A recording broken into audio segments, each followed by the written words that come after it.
Okay. So today we're going to be doing a video about Vivi's ancestor, who was the monarch in Alabasta back during the Void Century when the world government was founded. As we know, Alabasta is located on Sandy Island, which is a desert kingdom located in paradise. And Alabasta itself is a parallel to the ancient Egypt of our world.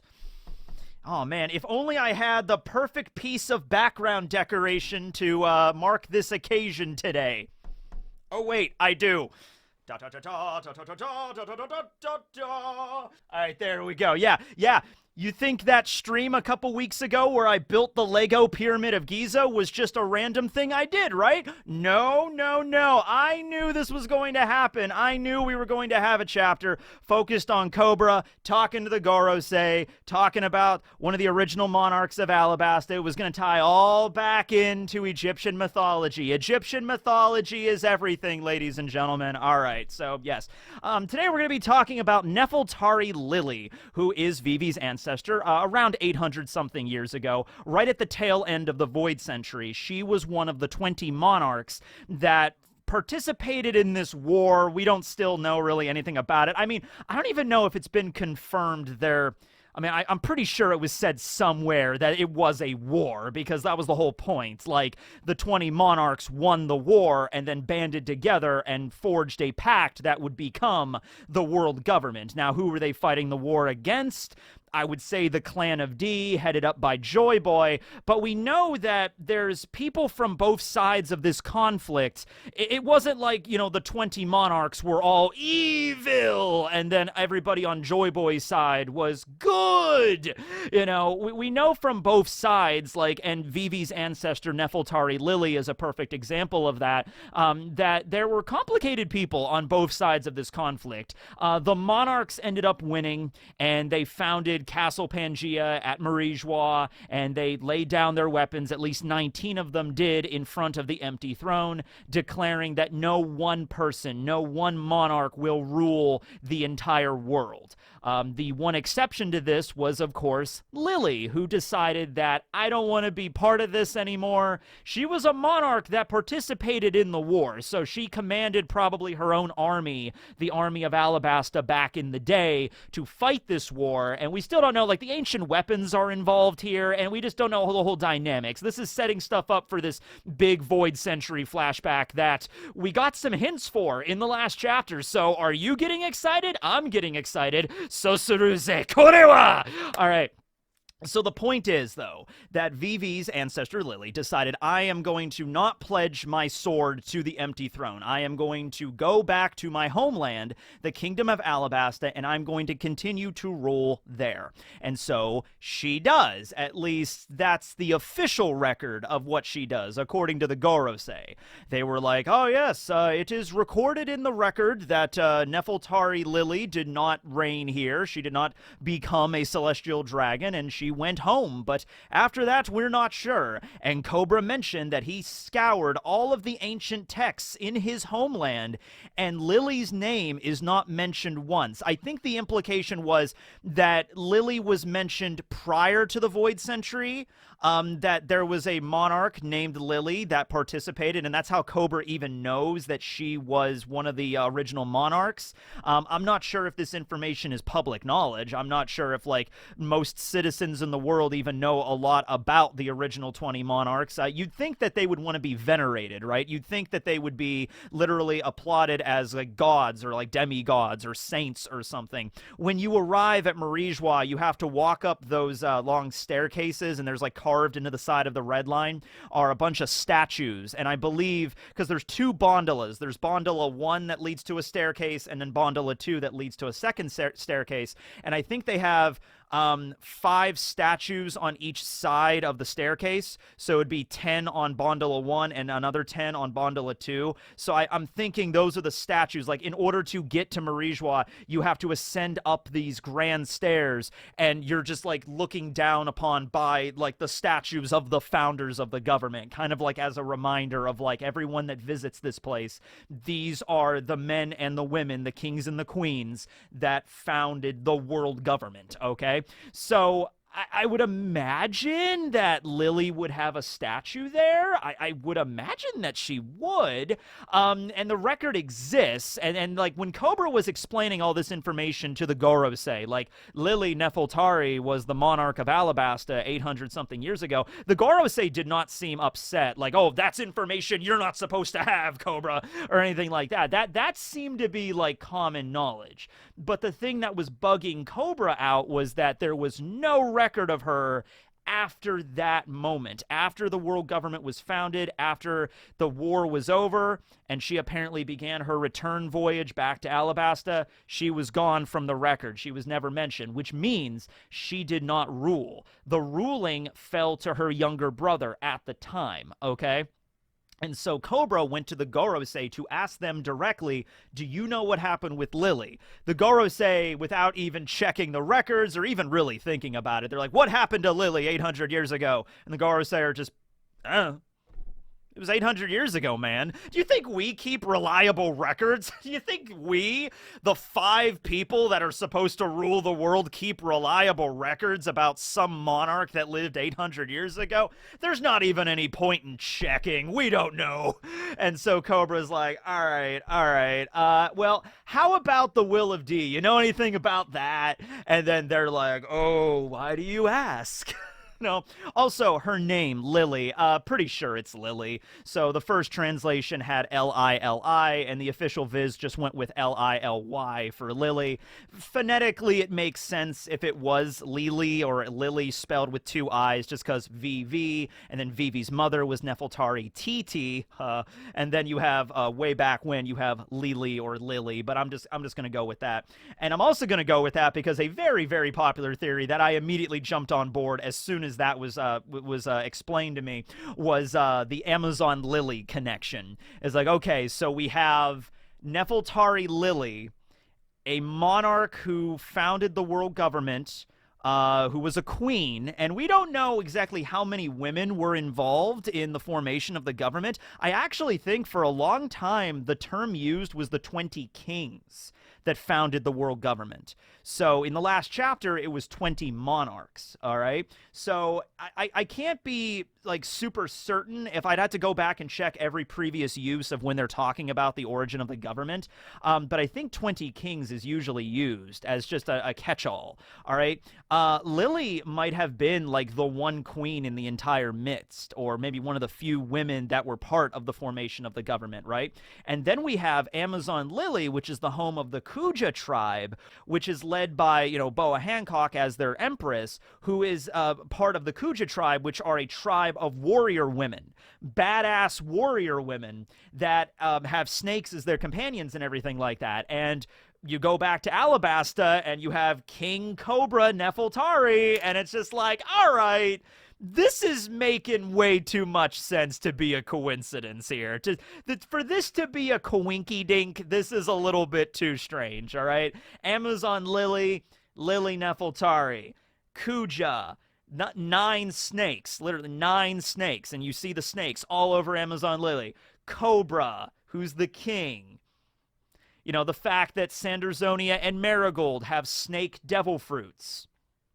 Yeah, it's just really lining up too well. So I'm going to go along with the idea something did happen to Lily on the way back home. She never made it back home to Alabasta, all right? She penned a letter, a short letter, and that letter got passed down to her younger brother, and then her younger brother ruled, and then passed it down to the next monarch, and the next monarch, all the way down the line until Cobra eventually has it now. And he mentioned the letter, but we don't know actually what the letter says. He just says that it's a very short letter, and apparently it must mention the D at some point, because, like, that's the next question he asks the Gorosei. It's just like, what is the meaning of the D, of the will of D, all right? Which means that I don't know if it's Lily directly, because I'm wondering if Cobra was messing with the Gorosei, kind of like, maybe Cobra, maybe in the letter it actually says what the D stands for, and he just wanted to ask the Gorosei to see what their response would be. I thought about that for a little bit. It could be the case, but I'm thinking no, probably not. It was just mentioned in the letter of maybe Joy Boy's name, and the D was mentioned, and then that got Cobra thinking about Luffy, you know, Monkey D. Luffy, who saved Alabasta from Crocodile. And I think the gears started to really turn in Cobra's head of like, all right, we have a mysterious missing TLDR. Lily Nefertari was the ruler of Alabasta back during the Void Century. She decided not to live at Marijois. She decided to go back home to rule Alabasta. She went missing. She wrote a letter. It mentions the D. There you go. That's like TLDR. There you go. But that got the gears turning in Cobra's head of like, all right, there's something going on here. So I really hope, what I think about the letter, how we're going to find out about that, I don't think Cobra has the letter on him right now. I think he left the letter in the hands of Vivi. Now, I don't think Vivi has read the letter yet. She probably doesn't even know the letter exists, because this might be one of those things that's like you only find out about when you become the monarch. It's like one of those things. It's like in House of the Dragon, Game of Thrones, if you've ever seen House of the Dragon with the dagger, and it's like, you know, when Rhaenyra became the next like heir, you know, that's when Viserys sat down and be like, okay, oh, this is the dagger. It has the prophecy. Oh, Song of Ice and Fire. It might be something like that, right? So maybe Cobra, because I feel like Cobra is not stupid. He has to know that going in and asking those questions directly to the Gorosei, that might not end in a happy way. You know, even then, even if you think that Cobra thought like, oh, I'm not going to die today, the Gorosei are not going to eliminate me. Cobra's also not in very good health right now. He's bound to a wheelchair. He's very sickly. I think that his illness has nothing to do, like, I don't think Cobra's paralyzed or anything. I think he's literally just so weak, it's very difficult for him to stand. I think he can stand if he had to, but it's very draining, and he's got a lot of gray hair than he did 2 years ago. He probably got some really bad illness or just the stress of, Crocodile taking over the country. I mean, Cobra literally had his elbows like nailed, like staked to a wall at one point. Like, it was pretty rough, okay?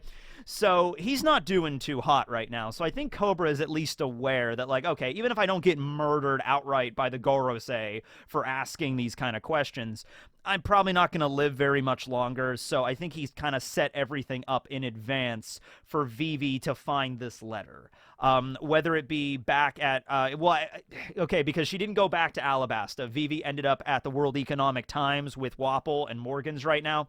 So I think it would make more sense for maybe Cobra to have like a special like box or something and entrust that to Chaka or Pell and be like, Pell, if something ever happens to me, give this box to my daughter. Give this to Vivi. Here's the key. She needs to know as the next queen of Alabasta what we're working with here. Like, what's the issue, okay? I'm leaving it in your fateful falcon wings, Pell. You are the guardian deity of Alabasta, just as Horus was the guardian deity of Egypt. You survived a point-blank nuke.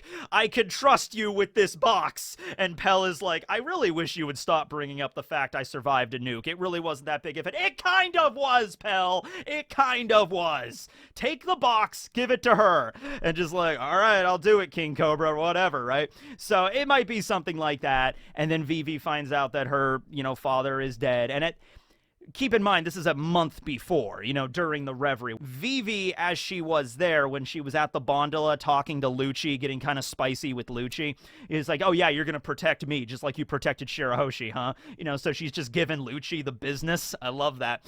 That Vivi probably had not read the letter yet. The Vivi right now, as she's on the World Economic Times, wearing the journalist get-up with Wapol and Morgans and everybody, she might have read the letter at this point. She might have read the letter. We might get a flashback to Vivi opening the box and, like, finding this, like maybe, like, I'm thinking there's two letters. I'm thinking there's a letter from her father that explains, like, Vivi, my beloved daughter, if you're reading this, then I am dead, I'm gone, you are going to be a great queen, just like, your mother and everything like that, and blah, blah, blah, blah, blah. And then he's also going to explain down there, he's just going to be like, make sure to understand that the letter that is also included in this is a letter that has been passed down for 800 something years. I would imagine they would copyright the thing, right? Because if it's just a letter on a piece of paper or parchment that's 800 years old, you might want to make a couple of copies of that thing.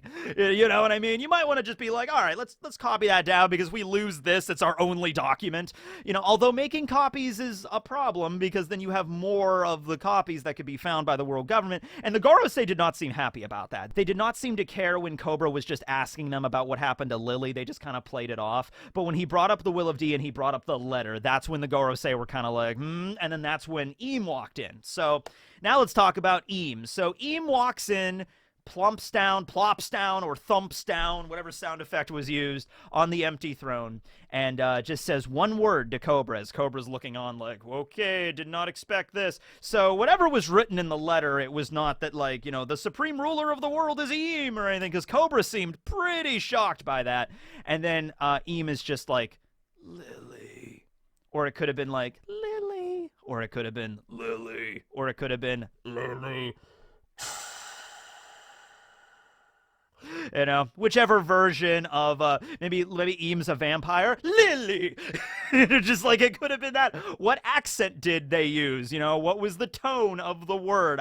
Was it super robotic? Was it Lily? You know, was it like that? What was it? I am curious. Okay. So my immediate thought was that Lily is in fact Eam. All right, that was the first result I think a lot of people jumped to. So when we see Eam in the Garden of Flowers, Eam always has a sword next to them, and Cobra made a point to mention Lily did not lay down her weapon, her sword, at the empty throne. She took her sword and went back home. Or maybe she didn't, because the swords are very significant. The symbolism of the swords being plunged into the empty throne are significant in their own right. It's indicating, it is symbolic of, I, as a monarch of the world, pledge that I will not sit on the empty throne. Plunge the sword into the ground above the in front of the throne, and then 18 other people did it, so you have 19 swords, right? Now, wouldn't it have been such a baller move, such a badass girl boss move from Lily, for Lily to take her sword, like she was, I picture this, she was the last one up, like everybody else. Lily's like in the back, and she's like, oh no, you guys go first. You plunge the swords in front of the throne first. I'll go last. Not a big deal. And they're like, oh, okay. So then they're all going up, and it's like, I pledge my axe to the empty throne. I pledge my pike to the empty throne. I pledge my dagger to the empty throne. There's one king that just had a dagger. It's like, I fight with a dagger. Just here you go. And then it gets all the way to Lily. And Lily, everybody's watching. It's a really dramatic ceremony, the foundation of the world government. And then Lily just walks up. She steps up to the throne. She takes out her long sword. It looks like she's about to pledge her allegiance to the empty throne and to the justice for the world government, one nation under blah, blah, blah. And then she takes it and she's like, I do not pledge my allegiance. And she just like tosses the sword, and it just clang, and then just, and everyone's like, what? And then she just turns and walks out of the room. Lily the girl boss, ladies and gentlemen, screw this, I'm going home. And it's like, what? You can't do that? 19 swords? That's an odd number. Come on, Lily. Eam shows up, and Eam's like, I can't have 19 swords in front of the throne. Come on. My OCD's gonna bug me like hell for the next 800 years. Come on.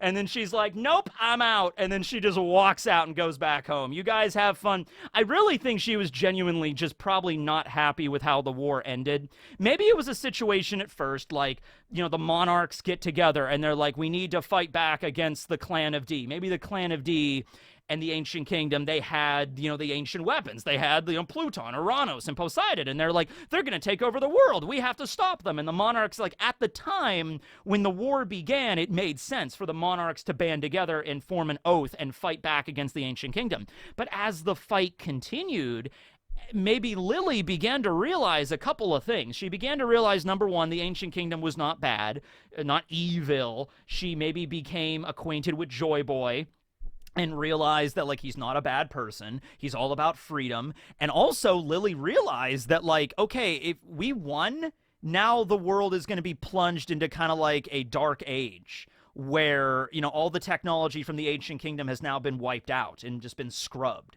So maybe Lily began to really realize, like, we won, but at what cost? Like, maybe she realized, wait, are we the bad guys? Holy shit, I think we're the bad guys, you know? And she's realized that, and she's like, okay, you know what? The war is over now. I can't do anything about it. You guys won. You're forming this world government. You kicked all the Lunarians off the red line. You're building this giant castle.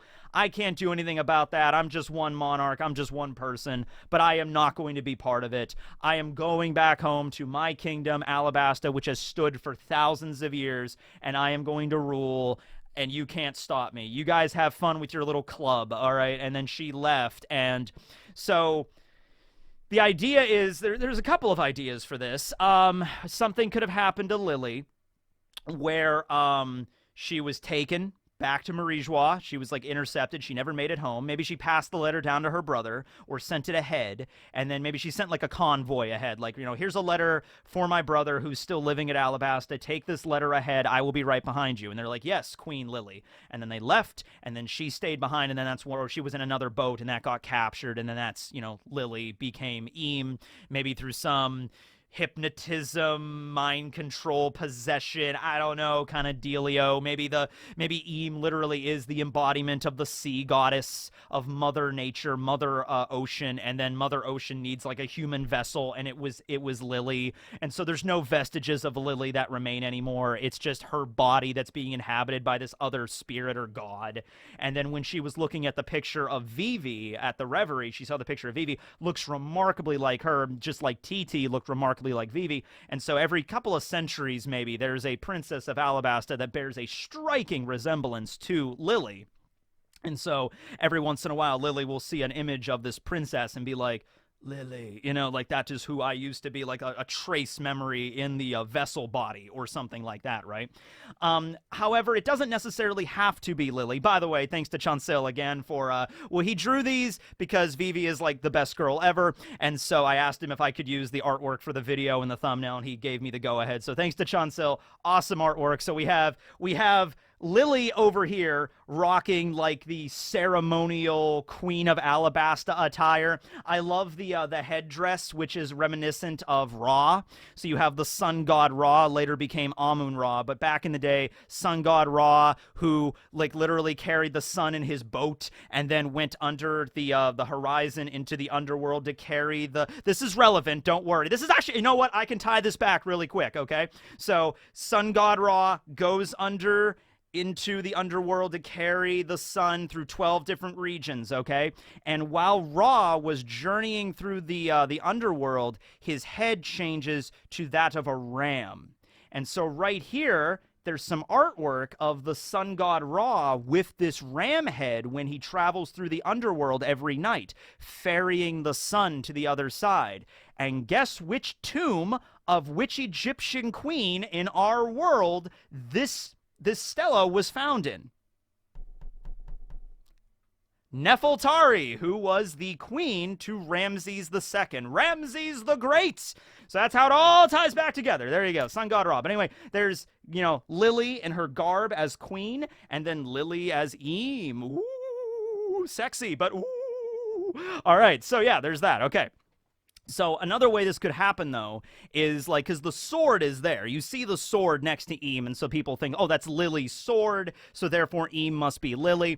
But I'm thinking, like, well, no, because the perspective of, like, taking the sword and not plunging it in front of the throne, but just taking the sword and, like, letting it, like, land on the floor is like, no, I'm not going to do this. That's also symbolic. It's like, okay, will you pledge allegiance to the empty throne? You can either, you know, put your sword in front of the throne, or you could just like drop it on the floor and leave, and that's what Lily did, okay? And so it's like they picked up her sword and they're like, and it like broke their mind, and maybe that's how they ended up with her sword, and that's how Eam has it. So Eam might not actually be Lily, in which case we have no idea who Eam is. It's back to that again. I think everybody's just jumping on the idea of Eam being Lily right now because we've had no real, we don't really know the cast of characters in the Void Century yet. We know Joy Boy. We know the Mermaid Princess Poseidon back in the day. We know Toki was she was around during the Void Century. But other than that, we can make assumptions, right? We can make assumptions like we already knew that there was a descendant, or an ancestor of the Nefeltari family. We just never knew their name, and now we do. So it's like, okay, and we know there was an ancestor of the Doflamingo family as well. We just don't know their name yet, but we will find out eventually. We'll probably see all 20 kings and all 20 monarchs, I should say, and how it all lines up and everything like that. But now it's like, oh, okay, Lily was the monarch of Alabasta. She didn't want to stay at Marijwa. She left, and then she disappeared. She must be Eam. That's the only explanation. It's not the only explanation, and in fact, that might be where Oda wants to lead us right now. Like, oh, you think you've solved the mystery of who Eam is, but actually, I'm going to make a right turn right when you, least suspect it, right? That's just how it's going to go, right? But for right now, I like the idea. The other idea, though, that kind of goes into the theory with Amazon Lily is if Lily did not get captured and became that, but maybe she was attempted to be captured. Maybe they did try to, they intercepted her, so she could not make it back to Alabasta. And maybe the government made it very clear to her that, you are not going to be allowed to return. You cannot get away with such transgressions. You fought alongside all the other monarchs, and then you refused to pledge your loyalty to us. You're going to be hunted for the rest of your days. You are going to be our number one concern until the day you die.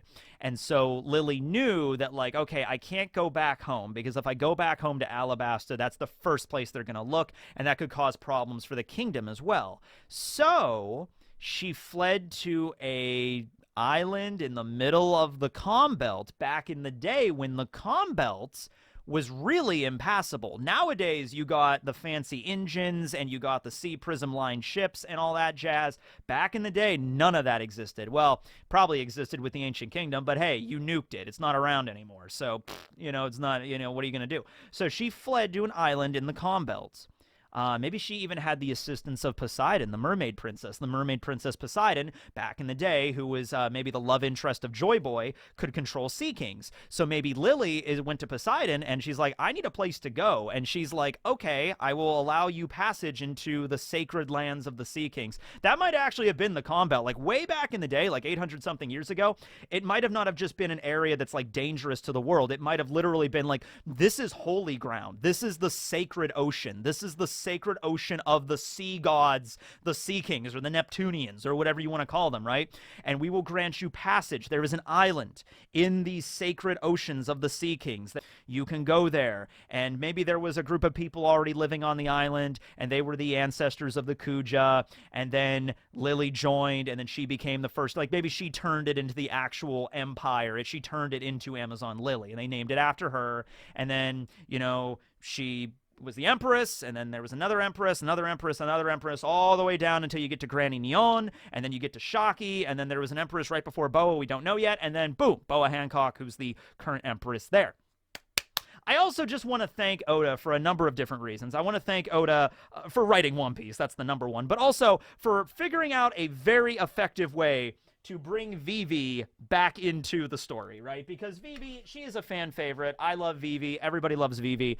And getting her back into the story to actually get involved with the Straw Hats would have been a little difficult. But now in one fell swoop, in one chapter really, Oda has now, okay, she has a connection to the royal family. She has a connection directly to Lily. She looks just like her. Connection to Eam, probably. And now this letter that exists that Vivi has probably read, or at least has in her possession. She knows what it says, at least. And so now she's not going back to Alabasta. She's traveling with Morgans at the World Economic Times, which can pretty much go anywhere. It's a flying machine. So she can now meet back up with the Straw Hats very easily. There's really no issue on her meeting up with the Straw Hats at some point now. That big reunion we've all been waiting for. But also now, it's okay, I got some information. I have this letter my father left me. My father's dead, by the way. And everyone's like, oh, no. It's yeah, sorry, it's sad. But anyway, no, I have this letter. It's really important. She could show the letter to Robin, and Robin could be like, wait, this reads very similar to the apology letter back at Fishman Island, and then maybe there's something in the letter talking about Joy Boy, I was like, yeah, this is a big deal. This is a big deal, and Oda has done that. I also, once again, just love Oda incorporating the Egyptian mythology stuff with Alabasta in general. So we got a little bit of history with Alabasta that Robin read on that poneglyph. Oh, by the way, yeah, that was another thing, and this is just a side note because it's not, but it would have been interesting. So every once in a while I get a message that's like, hey, remember that poneglyph at Alabasta that Zorro and Chopper found in the desert? Maybe that's something relevant. And it's like, it was anime only. Yeah, but maybe it was relevant. Yeah, but it was anime only.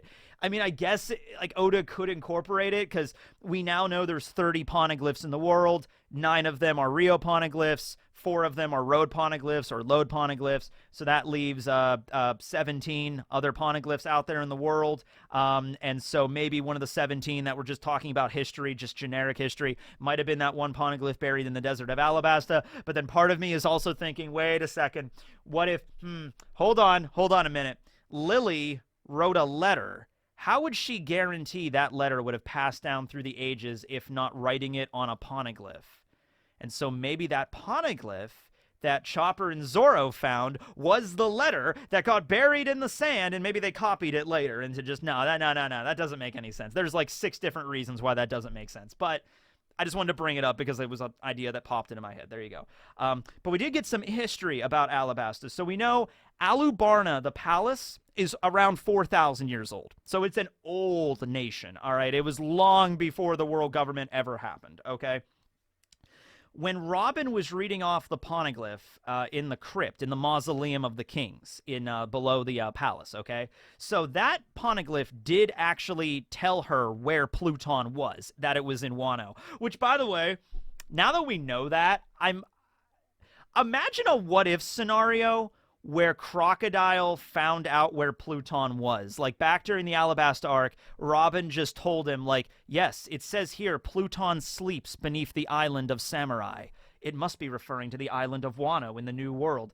What exactly would Crocodile have done with that information? Now, he was beat by Luffy shortly after this, but what would Crocodile have done with that information? Like, I guess I have to go to the New World, fight through an island of samurai ruled by... Ah, shit, that's ruled by Kaido. Ah, crap. You know, what would a Crocodile have done? He'd been like, I guess I could try to fight Kaido? Oh, man, that's gonna be tough. You know, I don't. So even if Robin would have not kept the secret and she would have just told Crocodile, oh, yeah, it says right here, Pluton's in Wano, what would Crocodile have done? He would have been just like, well, shit, that dream's dead. And then Luffy would have burst into the tomb and just fought him like normal. But, like, you know, like, that would have been interesting. So, Robin read off some history, though, and it was not written on the poneglyph, but I do think it was actual history that she just knew. She read it on some other poneglyph. She read it in some other ancient text. And so she read this short, brief history of Alabasta. She read, in the Age of Heaven, okay? So it's like a different calendar system. There's the Age of Heaven, and then there's the Great Circle C calendar that both exist in the One Piece world. And we do not know either of those, like, right now. We know the Age of Heaven happened a long time ago, and then the Great Circle C calendar was, like, during when Shandora was built. But we don't know if that's the system we're still on right now because Oda doesn't actually give us, like, direct dates. Like, we don't even know the date of the year that, like, the Straw Hats are in right now. Like, this is the year, you know, 1542 in the Great Pirate Era or something like that. We don't know that. But she read, in the year 239 in the Age of Heaven, the great ruler Kahira conquered Alabasta. And then in the year 260, a guy named Timar ruled the Bitcoin dynasty. The Bitcoin dynasty. Okay, so they ruled the Bitcoin dynasty in the year 260, Age of Heaven. Keep notes. There will be a test at the end of this. And then you have, in the year 306, Age of Heaven, the Toph Temple. The Toph Temple is erected in Aramalu. And then in the year 325, Mamudin, the hero of Ultia, and then that's when Robin gets cut off. That's when Crocodile is just like, I didn't come here to learn about the history of this damn place. Tell me where the Pluton is, you know. So that's where he cut her off. But, like, yeah, so I think that wasn't just bullshit that Robin was just coming up with. Like, yes, the great conqueror, Goku. He slayed the almighty Emperor Frieza in the year 727 of the Great Dragon Calendar, and then became came, you know, she wasn't just making this up. She actually knew this history. So we have to kind of line up exactly what does Age of Heaven mean. I hope Oda goes back and explains that. I hope, like, during the Void Century or something, we can learn about, like, oh, yes, the Age of Heaven calendar system, and then we switch to this calendar system or whatever, right? So the point is, Alubarna, at least, has been around. The palace at Alubarna is 4,000 years old, all right? So there's some really ancient history there. And I would love for Oda to delve more into that as we go in the story. But anyway, that's the video. Hope you enjoyed. Thanks again to Chancil for all the artwork. And now, let's end out with some Urchin facts. Urchin facts! Urchin facts! Urchin facts! Do-do-do! Urchin facts! Do-do-do! All right, so today we're talking about the red sea urchin, which is the largest sea urchin in the world. It's very spiky and red. You know, I don't know. Now I'm looking at sea urchins as if, like, they're collectibles. You know, like if this was a video game, you'd be like, ah, yes, the great video game where you dive into the mighty oceans of the world, collect 100 sea urchins, and oh, you found a rare red sea urchin. You could trade this in at the shop to get a really cool item. You know, something like that. Anyway, actually, funny that I mentioned that. Since it's not sea anemones, sea urchins are still animals. They're not plants or anything. Sea urchins can be albinos. There's like albinoism that exists for sea urchins. They're very rare, but they can exist. There's like a shiny sea urchin. They can live anywhere from 30 years to, there's some specimens they suspect are over 200 years old.